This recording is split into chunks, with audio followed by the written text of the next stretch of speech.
Sir வணக்கம். வணக்கம். வணக்கம். தாவேக ஆட்சி அமைந்த பிறகு முதல் முறையாக உங்களை சந்திக்கிறேன். 100 days ஆஃப் டிவிகே கவர்மெண்ட் இன்னைக்கு எப்படி இருக்குது சார் இந்த கவர்மெண்ட்? உங்களோட பர்சனல் எக்ஸ்பீரியன்ஸ்ல இருந்தே சொல்லலாம். என்னுடைய மனமார்ந்த வாழ்த்துக்கள் தாவேகாவுக்கு.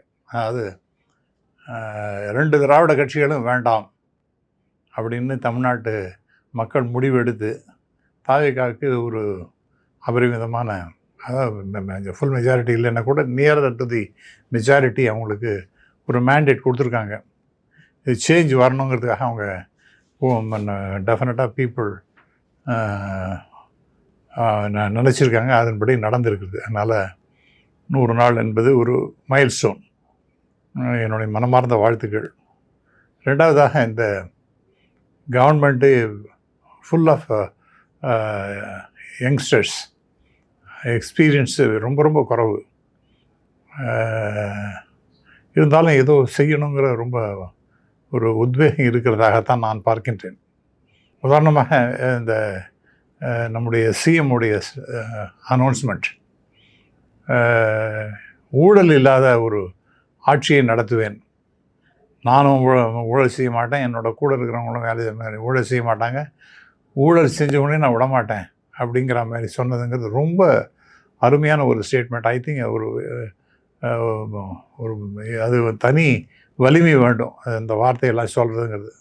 அந்த மாதிரி சொன்னது மட்டும் அல்லாமல், நான் கேள்விப்படுறது என்னென்னா, ஃபார் எக்ஸாம்பிள், இந்த ரியல் எஸ்டேட் இண்டஸ்ட்ரி அது நிறைய ஊழலுக்கு வழிவகை செய்யக்கூடிய ஒரு இடம். அது இந்த சப் ரிஜிஸ்ட்ரார் ஆஃபீஸில் ரெஜிஸ்ட்ரேஷன் போயிட்டு வந்தால் ரொம்ப பணம் பிடுங்கிறதுலே இருப்பாங்க, ரொம்ப கீன். அதே மாதிரி டிடிசிபி அப்ரூவல், சிஎம்டிஏ அப்ரூவல், இதெல்லாம் ரொம்ப அநியாயம். அதெல்லாம் ஊழலுக்கு மிகப்பெரிய அளவிற்கு பேர் போன டிபார்ட்மெண்ட்ஸ். அதெல்லாம் அங்கெல்லாம் இப்போ நான் கேள்விப்படுற வரைக்கும் ரியல் எஸ்டேட்டில் இருக்கிறவங்க பல பேர் சொல்கிறாங்க, ஒரு விதமான பிரச்சனையும் இல்லாமல் ஓடிட்டுருக்கு சார், எங்களுக்கு ஆச்சரியமாக இருக்குது, யாரும் லஞ்சமே கேட்குறது கிடையாது, டக்குன்னு வேலை நடக்கிறது அப்படின்றாங்க. இது ஒரு புறம் இருக்கட்டும். நான் I am also in the education sector. இப்போ இந்த ஸ்கூல் ரெக்கக்னிஷன் ரெனியூவல் அப்படின்னு வருதுன்னா, முந்தைய கவர்மெண்ட் அந்த பீரியடில் அந்த டிஎம்கே மட்டும் சொல்ல, டிஎம்கே ஒன்றும் வித்தியாசமே கிடையாது, அநியாயமான டிலே பண்ணுவாங்க, அநியாயமான டிலே. நான் அஃப்கோர்ஸ் காசெல்லாம் கொடுத்தது கிடையாது. ஆனால் அவங்க ரொம்ப அநியாயமாக டிலே பண்ணுவாங்க. ஏதாவது கேள்வி கேட்டு திருப்பி அமிச்சு அது நமக்கு என்ன நோக்கமாக இருக்கும் சார்? அது உங்ககிட்ட இல்லைனாலும் மற்றவங்க கிட்ட டெஃபினட்டாக ஊழல் தான். ஏதோ லஞ்சம் வாங்குறதுக்காக தான் இதெல்லாம் பண்ணுறது. நான் கம்பாட்மே வரட்டும், 1 வருஷம் வரட்டும், 2 வருஷம் ஆகட்டும், போட்டோம், என்ன நம்மளை என்ன கழுத்தை வெட்டிட போகிறான்னு சொல்லிட்டு நான் கவலைப்படுறதில்லை. அது மாதிரி அவங்க பண்ணிகிட்டு இருந்தாங்க.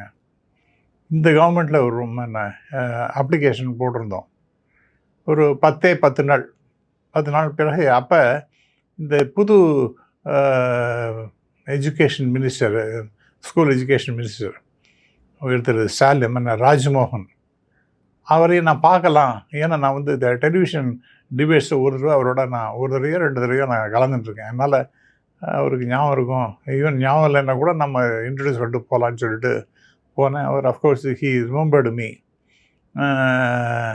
அவர்கிட்ட பேசும்போது இந்த மாதிரி ஏதாவது உங்களை நான் ஹெல்ப் பண்ணணுமான்னா, சார் இந்த மாதிரி ஒரு ஸ்கூல் இருக்குது, அதில் இந்த ரினியூவல் வரணும் அப்படின்னு, ஆட்டோமேட்டிக்காக வந்துடுமே, அது ஒன்றும் பிரச்சனையே கிடையாது, அதெல்லாம் நம்ம சொல்லியிருக்கோம், ஒரு எல்லாமே சரியாக இருந்தானே டான்டான்னு அது வந்துடுமே அப்படின்னார். எல்லாம் சரியாக இருக்குது சார், நான் இருந்தாலும் உங்கள்கிட்ட நான் பார்த்ததுக்காக இதை நான் உங்கள்கிட்ட சொல்கிறேன் அப்படின்னு சொல்லிட்டு அந்த சம் டீட்டெயில்ஸ் கொடுத்தேன். வெளியுமே, அதாவது நான் இன்றைக்கி ஒரு 3 மணிக்கு மத்தியானம் அவரை பார்க்குறேன். மறுநாளைக்கு மத்தியானம் 2 மணிக்கு இமெயிலில் அந்த ரெகக்னிஷன் ரெனியூவல் ஆர்டர் வந்தாச்சு. இது நான் அவரை பார்த்ததுக்காக இல்லை, பட் மினிஸ்டர் சொன்ன வார்த்தையினால் இப்போ அந்த அளவுக்கு வேகமாக நடந்து கொண்டு. இப்போ எங்கள் பள்ளிக்கூடத்துக்காக மட்டுமல்ல, எல்லா எஜுகேஷன் இன்ஸ்டியூஷனும் ரொம்ப சந்தோஷப்படுறாங்க. அதே மாதிரி ஆட்டோமேட்டிக்காக டான்டான்னு இமெயிலில் வந்துகிட்டே இருக்குது சார் அப்படின்னு சொல்லிட்டு அந்த அநியாயமான பாட்டில் நெக்ஸ்லாம் இருக்குது பாருங்கள், அதெல்லாம் இல்லாமல் பண்ணியிருக்கார். Hats off to mister Rajmohan and the government. இது வந்து இல்லைன்னா, இந்த ஒரு வில் இல்லைன்னா இதெல்லாம் நடக்காது. அந்த சீரியஸாக அவங்க வந்து ஊழல் இல்லாத ஒரு அட்மினிஸ்ட்ரேஷன் கொடுக்கணுன்னு தான் நம்புகிறாங்க. அதன்படி தான் நடக்கிறது. நானும் நம்புகின்றேன். அதை நான் வர்ச்சுவலாக நான் பார்த்தது. எவ்வளோ நாள் எடுத்துக்கும் சார் அந்த மாதிரி ஒரு அப்ரூவல் வாங்கணும்? முந்தைய ஆட்சி காலங்களில் ஸ்கூலில் இந்த மாதிரி நம்ம ஒரு அப்ரூவல்னு கேட்டு போகிறோன்னா எவ்வளோ நாள் எடுத்துக்கும்? ஐயோ சார், அதெல்லாம் இத்தனை நாள்லாம் கிடையாது சார். 3 வருஷத்துக்கு ஒரு தடவை பண்ணோம். 2 வருஷத்துக்கு மேலே கூட எழுதடிச்சிருவாங்க சார். 2 வருஷம்? ஆமாம், அது பாட்டு கடப்பில் போட்டுருவாங்க. 2 வருஷம் ஆனாலும் நடக்காது. காவடி எடுக்கணும். ஏன் சார் இதோ வரும் அதோ வரும் எத்தையோன்னு சொல்லுவாங்க. அதான் சொன்னேன், உங்களுக்கு டிஸ்ட்ரிக்ட் லெவல்லையே ரொம்ப நிறுத்தி விடுவான். அது அங்கேருந்து கிளம்பி டைரக்டர் ஆஃபீஸுக்கு போகிறதுனா அது ஒரு பெரிய வேலை அது. அப்புறம் அங்கே ஏதோ ஒரு காரணத்தை சொல்லி நிறுத்துவாங்க. அப்படிலாம் ஒன்றுமே இல்லை. அதான் இப்போ 10 நாளுக்குள்ளே வந்தாச்சு சார். எனக்கு மட்டும் இல்லை, ஏன்னா நான் வந்து அசோசியேஷன் ஒன்றுத்துலேயும் இருக்கேன். அப்புறம் என்னை சேர்ந்த நண்பர்கள் இதுமாரி பல பள்ளிக்கூடம் அவங்க எல்லாரும் சொல்கிறாங்க, we are extremely happy sir. இந்த கவர்மெண்ட் உண்மையிலே ஊழல் இல்லாத ஒரு அரசாங்கமாக மிக வேகமாக செயல்படுகின்றது அப்படின்றாங்க. அதனால் உண்மையாக உயர் திரு விஜய் அவர்களுக்கும் அந்த உயர் திரு ராஜ்மோகன் அவர்களுக்கும் என்னுடைய நன்றியும் பாராட்டையும் தெரிவித்துக்கிறேன். அதேமாரி இந்த டிடிசிபி சிஎம்டி அப்ரூவல் அதெல்லாம் நான் அவங்கள்ட்ட யாரெல்லாம் டீல் பண்ணுறாங்களோ அதெல்லாம் கேட்கும்போது எனக்கு பிரமிப்பாக இருக்குது. ரொம்ப வேகமாக நடந்து தான் ஊழல் இல்லாத ஒரு அரசாங்கமாக இது நடக்கணுங்கிறத ரொம்ப முனைப்பு காட்டுகின்றார்கள் என்பதில் மிக்க மகிழ்ச்சி. வாழ்த்துக்கள். உண்மையிலேயே அது சேலஞ்சிங்கான விஷயம் இல்லை சார். இப்போ புதியவர்கள்னு நம்ம சொல்கிறோம், அவங்க வந்து இந்த அரசாங்கத்தை எடுத்து நடத்தும் போது ஊழல் இல்லாமல் பார்த்துக்கிறாங்க அப்படிங்கிறது பெரிய விஷயம் சார். ரொம்ப சாதாரண விஷயமே கிடையாது. ஏதோ வாய் ஜாலமாக ஏதோ நாங்கள்லாம் ஊழல் இல்லாத ஆட்சியை நடத்துவோம்னு சொல்லுவாங்க. பட் அதெல்லாம் கிடையாது. ஊழலும் கிடையாது, ஒன்றும் கிடையாது அப்படின்னு இருக்கும் பொழுது எனக்கு தெரிஞ்ச இந்த சில ஏரியாஸை நான் சொல்லுகின்றேன். மற்றபடி என்ன வேறு என்ன கான்ட்ராக்ட் அது இது என்ன அதெல்லாம் பற்றிலாம் எனக்கு தெரியாது. பட் டெஃபினட்டாக ஒரு சீரியஸ்னஸ் இந்த கவர்மெண்ட்டுக்கு இருக்கின்றது. ஒரு ஊழல் இல்லாத ஒரு அரசாங்கம் நடத்தப்பட வேண்டும் என்பதில் ரொம்ப தெளிவாக முனைப்புடன் செயல்படுவதாகத்தான் எனக்கு தோன்றுகிறது. நான் நம்புகின்றேன். இப்போ இன்னொன்று ஹெச்ஆர்என்சி டிபார்ட்மெண்ட் பற்றியும் கேட்கணும்னு நினைக்கிறேன். நீங்கள் கடந்த காலங்களில் வழிகாட்டுதல் குழுவெல்லாம் இருந்திருக்கீங்க. இப்போது இளம் அமைச்சர் ஒருத்தர் நியமிக்கப்பட்டிருக்கிறாரு. கடந்த காலங்களில் அதிகமான சர்ச்சைக்குள்ளாக்கப்பட்ட துறையும் ஹெச்ஆர்என்சி தான். இப்போ எப்படி இருக்குது சார்? இந்த 100 டேஸில் பார்க்கும்போது எப்படி பர்ஃபார்ம் பண்ணுறாங்க சார்? ஹெச்ஆர்என்சியை பொறுத்த வரைக்கும் நான் வந்து நீ சொன்னது போல் இந்த ஹை பவர்ட் கமிட்டி அதில் உயர்மட்ட குழு உறுப்பினராக 2 டேர்ம். ஆக்சுவலாக இப்போ நீ கேட்டதுனா நானும் இந்த கேள்வியை கேட்குற மாதிரி இருக்குது அரசாங்கத்திட்டே. அதாவது இந்த 2028 வரைக்கும் எனக்கு என்னுடைய டேர்ம் கண்டினியூ ஆகுது. அது இப்போ நான் இருக்கேனா இல்லைன்னு எனக்கே தெரியாது. Because I don't know. அதை பற்றி எனக்கு தெரியல. 28 வரைக்கும் இருக்கா இல்லை ஆல்ரெடி இந்த கவர்மெண்ட் வந்ததுனால ஆட்டோமேட்டிக்காக போயிட்டு தானே. அதுக்கு வந்து ஒரு ஜிஓ மூலமாக தான் எனக்கெல்லாம் அப்பாயின்மெண்ட் வந்தது.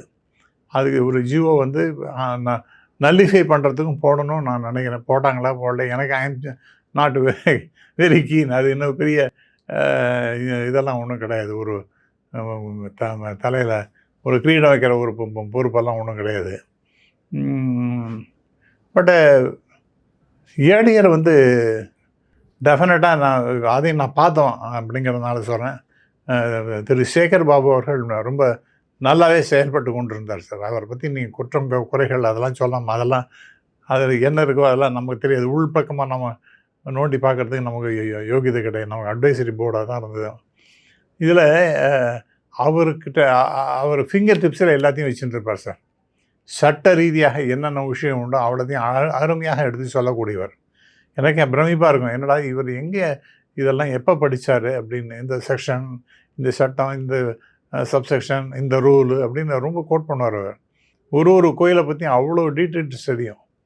அண்டு அவருக்கு ஒரு எஸ்எம்எஸ் அனுப்பிச்சா போகிறோம், இந்த மாதிரி இங்கே ஒரு லேண்ட் கிராபிங் நடந்து கொண்டு இருக்கிறது அப்படின்னு சொன்னால் உடனே இம்மீடியட்டாக ஹி வாஸ் டேக்கிங் ஆக்ஷன். அதனால் நான் உயர் திரு சேகர் பாபுவை பற்றி நான் குறையாக பேசுவது என்பது மனசாட்சிக்கு விரோதமானது. அதே சமயத்தில் இந்த புதிய மினிஸ்டர் திரு ரமேஷ் அவர்கள் ரொம்ப ரொம்ப வயதில் இளையவர், ரொம்ப அக்ரஸிவாக வேலை செய்து கொண்டிருக்கின்றார். அவருக்கு என்னுடைய மனமார்ந்த வாழ்த்துக்கள்.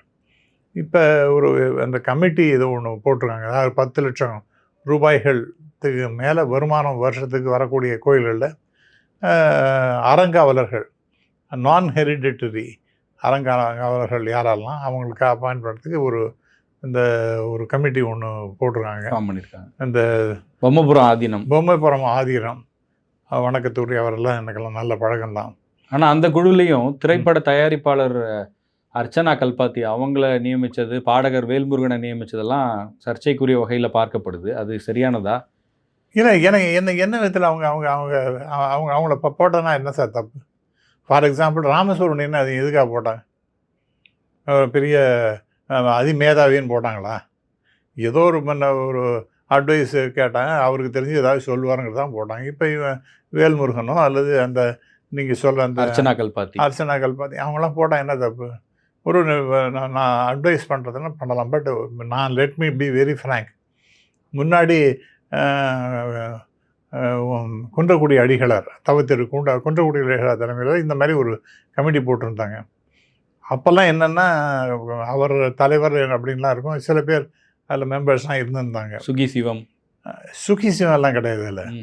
நோ நாங்கள்லாம் மெம்பர்ஸ் இல்லை. ஓகே. இந்த 10 லட்சத்துக்கு மேற்பட்ட வருமானம் உள்ள கோயில்களில் அறங்காவலர் அப்பாயின்மெண்ட்டுக்கு அதுக்குன்னு ஒரு தனி கமிட்டி இருந்தது. அது தவிர்த்து குன்றக்குடியில் அடிகளார் தலைமையில் இருந்தது. அது அவங்கெல்லாம் என்ன பண்ணாங்க, மினிஸ்டருக்கு யார் வேணுமோ, சீஃப் மினிஸ்டருக்கு அவருக்கு யாரை போடலான்னு அவர் மனசுக்குள்ள ஐடியா இருக்கோ, கவர்மெண்ட்டுக்கு யாரை போடலாங்கிற மாதிரி ஒரு ஐடியா இருக்கோ, அவங்கள தான் போட்டுட்டு இருந்தாங்க. அதனால் குன்றக்குடி அடிகளார் ரொம்ப தீவிரமாக ஆலோசனை செய்து இவங்களெல்லாம் அப்பாயின்ட் பண்ணணும் அப்படிங்கிற மாதிரிலாம் கிடையாது. அப்படிலாம் ஒரு டிஸ்கஷன் யார் சொல்கிறாங்களோ அவங்கள போட்டுருவாங்க. மினிஸ்டருக்கு யாருக்கு வேண்டப்பட்டவங்களோ அவங்க தான் போடுவாங்க. இப்போ பொம்மைபுரம் ஆதீனம் அவர்கள் தலைமையில் போடுறாங்கன்னா கிட்டத்தட்ட அது மாதிரி தான் இருக்க போகிறதுன்னு நான் நம்புகிறேன். ஒரு பெரிய ரெவல்யூஷனரி சேஞ்ச் வந்துடும் நான் ஒன்றும் நம்பலை. ஓகே. அதே நேரத்தில் சார், இப்போ பொதுவாக தமிழ்நாட்டை பொறுத்த வரைக்கும் சட்டமன்ற உறுப்பினர்களாகவோ இல்லை அமைச்சர்களாகவோ பிராமணர்கள் அதிகமாக இருக்க முடியாத ஒரு சூழல்லாம் இருந்திருக்கு. நீங்கள் கடந்த காலங்கள்லாம் அதை பற்றி பேசியிருக்கீங்க. கரெக்ட். இந்த முறை இருவர் சட்டமன்ற உறுப்பினரானாங்க. அந்த இருவருக்குமே தாவேக்கால அமைச்சர் பொறுப்பு, முக்கியமான போர்ட்ஃபோலியோஸ் கொடுத்துருக்காங்க. இதை எப்படி பார்க்குறீங்க? சிலர் இதை விமர்சனமும் பண்ணுறாங்க. ரொம்ப என்னுடைய நன்றியை தெரிவிச்சுக்கிறேன் சார் இவருக்கு விஜய் அவர்கள், ஜோசப் விஜய் அவர்களுக்கு. அதாவது பிராமணர்களை பற்றி ஒரு அன்டச்சபிள் மாதிரி அவங்கள ட்ரீட் பண்ண ஆரம்பிச்சாங்க தமிழ்நாட்டில். ஒரு கட்சி இது பிஜேபியில் கூட தே ஹவ் நாட் நாமினேட் ஒரு யாராவது போடலாம், ஒரு கேண்டிடேட்டாக போடலாங்கிற அந்த தைரியம் அவங்களுக்கு கிடையாது. ஆனால் இவர் போட்டார். 2 பேர் போட்டவங்களையும் ஜெயிச்சாங்க. 2 பேருக்கும் இப்போ நல்ல மினிஸ்டர் பதவி கொடுத்துருக்காரு. அதனால் ஐ எம் வெரி வெரி ஹாப்பி. நான் அதுக்காக மற்ற காஸ்ட் பீப்புளெலாம் போட்டாங்களே, இவங்கள போட்டிருக்காங்களே அப்படின்னு சொல்லிட்டு அந்த மாதிரி வித்தியாசம் வேறுபாடெல்லாம் பார்க்கல.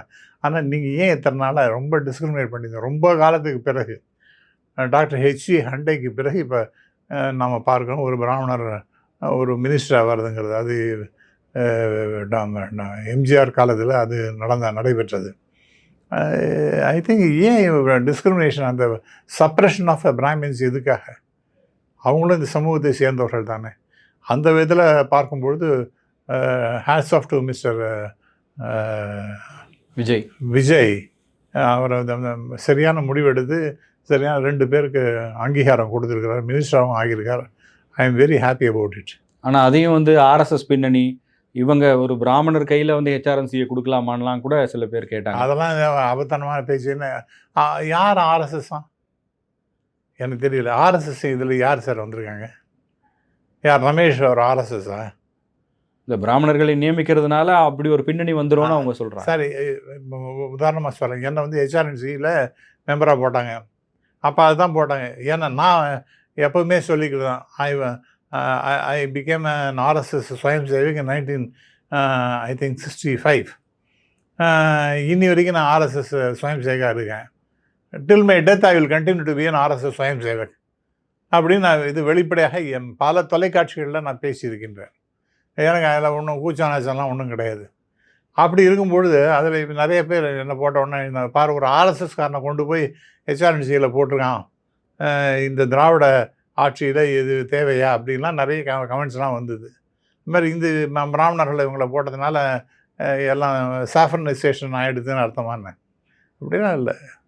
ஐ திங்க் தே ஹேவ் ஒரு ஏதோ ஒரு அரசியலுக்காக பேசுகிறாங்கன்னு சொல்கிறீங்க. அவ்வளோ absolutely it has no meaning at. அந்த மாதிரிலாம் பேசுவது என்பது தவறு என்று நான் கருதுகிறேன். இப்போ பிராமண சமூகத்தினர் மத்தியில் இந்த நியமனங்கள் பற்றி என்ன மாதிரி அதை பார்க்குறாங்க சார்? சார் ரொம்ப மகிழ்ச்சியாக பார்க்குறாங்க சார். அது மறுபடியும் நாம் வந்து பிராமணர்கள் அப்போ வந்து நீங்கள் எஸ்சி பீப்புள் 8 பேரை போடுறாங்க, மிக்க மகிழ்ச்சி. அதேமாரி இஸ்லாமிய சமூகத்துக்கு ஒரு இருக்குது, அதேமாதிரி கிறிஸ்தவ சமுதாயத்துக்கு ஒரு ரெப்ரசன்டேஷன் இருக்குது. இது மாதிரி பலதரப்பட்ட மக்களுக்கு, பெண்களுக்கு அங்கே மினிஸ்ட்ரியில் இடம் இருக்குது. ஸோ எல்லாருக்கும் ஒரு பரவலாக எல்லாரையும் போடுறோம். இவருக்கு தைரியம் இருக்குது சார். திரு ஜோசப் விஜய்க்கு தைரியம் இருக்குது. பிராமணன் போட்டால் என்ன அப்படின்னு அந்த தைரியம். ஏன்னா மற்ற யாருக்கும் அந்த தைரியம், எந்த பொலிட்டிக்கல் பார்ட்டிக்கும் அந்த தைரியமே கிடையாது. அவருக்கு அந்த தைரியம் இருக்குது. அதனால் நான் நிச்சயமாக அவரை பாராட்டுகிறேன். நான் மட்டுமல்ல, அந்த பிராமண கம்யூனிட்டியை பாராட்டுகிறது. இப்போ அவர் நீங்கள் சொன்ன மாதிரி இப்போ எல்லா சமூகத்துக்குமான ரெப்ரசன்டேஷன் கொடுக்கணும்னு நினைக்கிறாரு.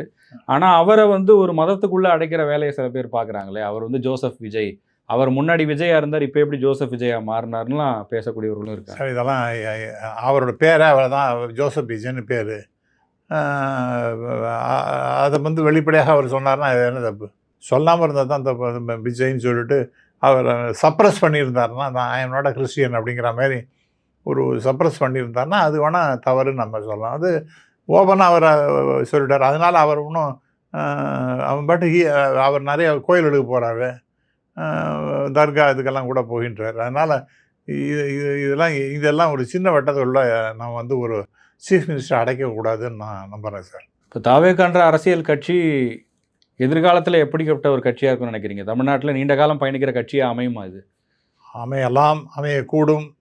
இப்போ ஃபார் எக்ஸாம்பிள் நிறைய விஷயங்கள் நல்லா பண்ணணும்னு பார்க்குறேன். ஏன்னா ஊழலற்ற ஆட்சிங்கிறது ரொம்ப ரொம்ப பெரிய விஷயம் சார். அது சாதாரண விஷயமே கிடையாது. அதெல்லாம் உண்மையிலேயே இம்ப்ளிமெண்ட் பண்ணாங்கன்னா இந்த கவர்மெண்ட் அசைக்கவே முடியாது. உண்மையிலேயே ஊழலற்ற ஆட்சி அப்படிங்கிற மாதிரிலாம். அப்புறம் அந்த கட்சியில் பயப்படுறாங்க, ஏதாவது தப்பு தண்டா பண்ணால் நம்மளை தூக்கி எறிஞ்சிடுவாங்களோ அப்படிங்கிற பயம் இருக்குது. அதனால் அது ஒரு மாரல் ஃபியரை அவர் க்ரியேட் பண்ணியிருக்காரு. மூன்றாவதாக நிறைய சேஞ்சஸ் கொண்டு வரணும். அதனால் இந்த ஆட்சி வந்ததுனால அப்படியே தேனும் பாலும் ஓடுறதுன்னு நான் சொல்ல தயாரில்ல. ஃபார் எக்ஸாம்பிள் இப்போ பட்ஜெட்டை ப்ரெசென்ட் பண்ணாங்க. இவங்க புதுசாக ஒன்றும் பண்ண முடியாது.